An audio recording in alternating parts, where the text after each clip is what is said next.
Welcome to another episode of Insights with your hosts, Rob and Matt.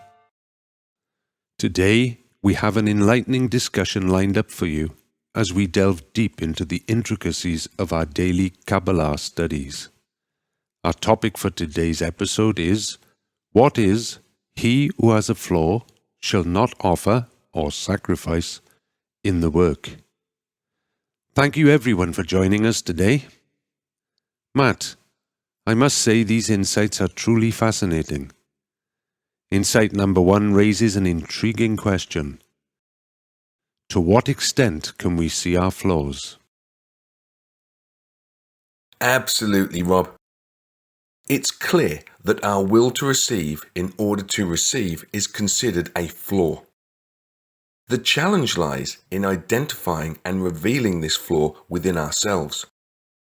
Only then can we begin the process of overcoming it and achieving our own correction. That makes sense. So, how do we obtain the deficiency for faith? Well, according to Rav, it all starts with seeking a connection with the Creator. Our personal effort is essential, but we must also work on it with our 10, our spiritual group. Through this connection, we strive to bestow upon each other, focusing on our collective journey towards the Creator. So, faith is the power that comes from a strong connection with the Creator. It empowers us to overcome our evil inclination and work towards unity. Fascinating. Let's move on to the concept of blessings. Matt, what can you tell us about that? Blessings are much more than mere words. They signify a deep relationship and connection between us and the Creator. When we engage in the Torah and become part of the system, we're blessed with the opportunity to use the force that leads us to adhesion with the Creator. I love that idea. Now, let's talk about spiritual actions.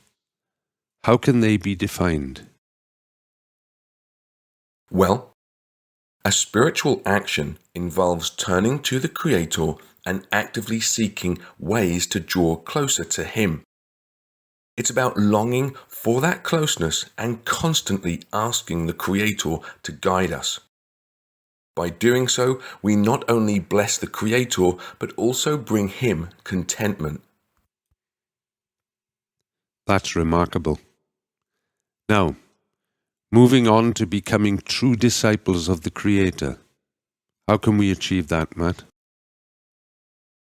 It involves a deep sense of humility and a constant effort to nullify ourselves before the group.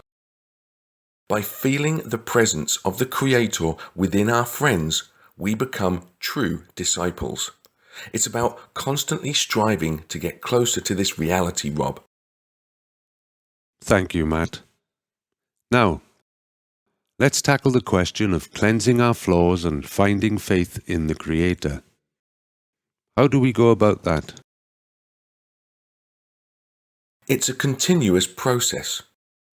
We need to constantly examine our intentions and reasons for turning to the Creator. By holding on to our spiritual friends and praying together, we can cleanse ourselves of these flaws and ultimately bring contentment to the Creator. Powerful stuff. Now, let's discuss the practical aspects.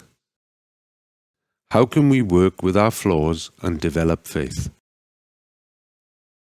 Well, the flaws we reveal serve as stepping stones to developing faith above reason. Working within a group allows us to receive the power to approach the Creator. Together, we ask Him for the force of faith so that we can overcome our flaws and progress on our spiritual journey. That's truly inspiring. Finally, let's talk about the changes we need to make within ourselves. What can you tell us about that? Everything we do, our prayers, our work, all serve the purpose of overcoming our selfish inclinations. The ultimate goal is to transition from a state of receiving for oneself to bestowing upon others. By revealing the force of love and bestowal, we positively impact all of humanity. Wonderful. And lastly, how does our faith above reason correct our flaws?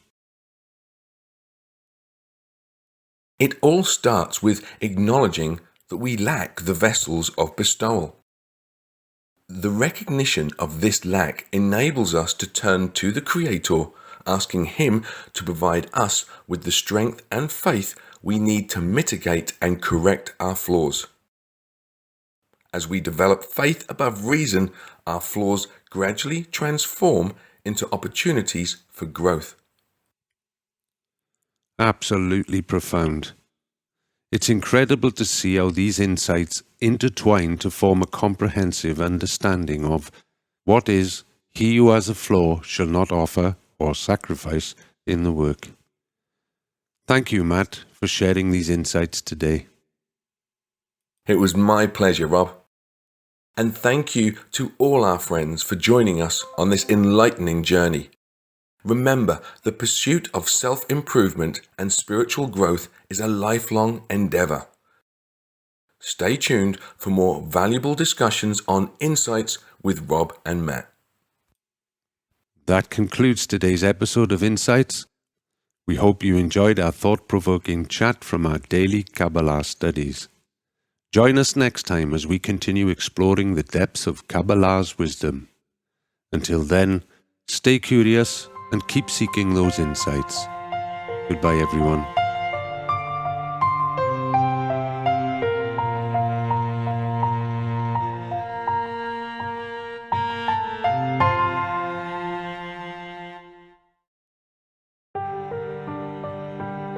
Insights, where spirituality meets practicality. Discover, learn, grow, remember, like, subscribe and share. See you in the next episode.